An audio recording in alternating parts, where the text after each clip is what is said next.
क्या आपको लगता है कि ज़रियून वाकई बतूल की सारी जायदाद लेकर आसानी से अपने बाप के साथ मुल्क से फरार हो जाएगा?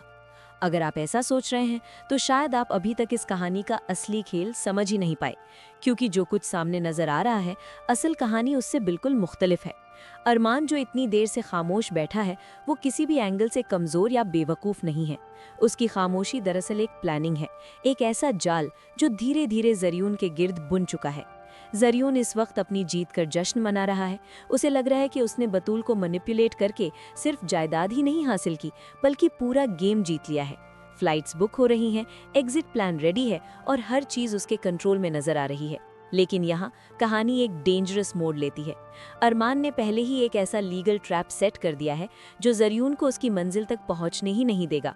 डॉक्यूमेंट्स के अंदर छुपा एक ऐसा ट्विस्ट जो सिर्फ अरमान जानता है, ज़रियून को एयरपोर्ट पर ही अरेस्ट करवा सकता है। यानी जिस पल ज़रियून अपनी जीत सेलिब्रेट कर रहा होगा, उसी पल उसकी हार लिखी जा चुकी होगी। दूसरी तरफ आसिया बेगम अपनी दुनिया में मुतमईन है। उन्हें लगता है कि उनका सबसे बड़ा राज, राहा की किडनैपिंग, हमेशा के लिए दबा दिया गया है। उनका ख्याल है कि इल्ज़ाम अब भी अरमान पर ही रहेगा और राह कभी सच तक नहीं पहुंच पाएगी। लेकिन कहानी इतनी सीधी नहीं है। ज़रियून के पास एक ऐसी ऑडियो रिकॉर्डिंग मौजूद है जो आसिया बेगम के लिए सबसे बड़ा खतरा बन सकती है। ये रिकॉर्डिंग सिर्फ एक सबूत नहीं बल्कि एक वेपन है जो किसी भी वक्त यूज हो सकता है। सोचिए उस लम्हे को जब ज़रियून अपनी बचने की कोशिश में आसिया को ही एक्सपोज करने का फैसला करे। जब वो ऑडियो रिकॉर्डिंग सीधा राह के सामने प्ले होगी तो हर चीज़ पल भर में बदल जाएगी। राह के लिए ये सिर्फ एक सच नहीं होगा बल्कि उसकी पूरी जिंदगी का सबसे बड़ा झटका होगा। उसे पता चलेगा कि जिसे वो अपना दुश्मन समझ रही थी वो बेकसूर था और असल मास्टरमाइंड कोई और ही था। ये सच अरमान और राह के दरमियान सारी दूरियां मिटा सकता है। लेकिन कहानी का सबसे गहरा और इमोशनल ट्विस्ट अभी बाकी है। तारा जो इतने अरसे से अपने जज्बात छुपाकर जी रही है, अब टूटने वाली है। उसके पास एक ऐसी निशानी मौजूद है जो राह के बचपन से जुड़ी हुई है और अब वो निशानी छुपी नहीं रहने वाली।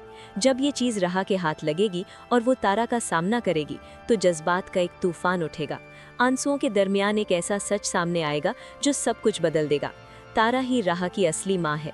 ये रेवलेशन ना सिर्फ राह के लिए बल्कि हर उस शख्स के लिए शौक होगा जो इस कहानी का हिस्सा है। इस सब के दरमियान बतूल का कैरेक्टर भी एक नई डायरेक्शन लेने वाला है। अब तक वो सिर्फ मोहब्बत में अंधी थी, लेकिन धोखा इंसान को बदल देता है। जब उसे ज़रियून की असल नीयत का पता चलेगा तो वो टूटेगी नहीं बल्कि बदलेगी। उसका दर्द उसकी ताकत बन जाएगा और मुमकिन है कि आखिर में ज़रियून के खिलाफ सबसे बड़ा कदम बतूल ही उठाए। शायद उसका इंतकाम ही ज़रियून के प्लान का अंजाम लिखे। एपिसोड 51 का एंड एक ऐसे मोड़ पर होगा जहां हर सच एक साथ सामने आ चुका होगा। राह के सामने आसिया का राज भी होगा और तारा का सच भी। उस पल उसे एक ऐसा फैसला लेना होगा जो सिर्फ उसकी नहीं बल्कि सबकी जिंदगी बदल देगा। क्या वो सब कुछ छोड़कर दूर चली जाएगी या फिर अरमान का हाथ थाम कर एक नई शुरुआत करेगी? ये फैसला ही इस कहानी का सबसे बड़ा टर्निंग पॉइंट होगा। एक बात तो बिल्कुल क्लियर है, आने वाला एपिसोड सिर्फ एक और एपिसोड नहीं बल्कि पूरी कहानी का डायरेक्शन बदलने वाला है। हर कैरेक्टर अपनी असल सूरत में सामने आएगा और जो रिश्ते अब तक मजबूत लग रहे थे वो भी टूट सकते हैं। ये सिर्फ ट्विस्ट्स नहीं बल्कि एक ऐसा तूफान है जो माँ ड्रामा की फाउंडेशन तक हिला देगा।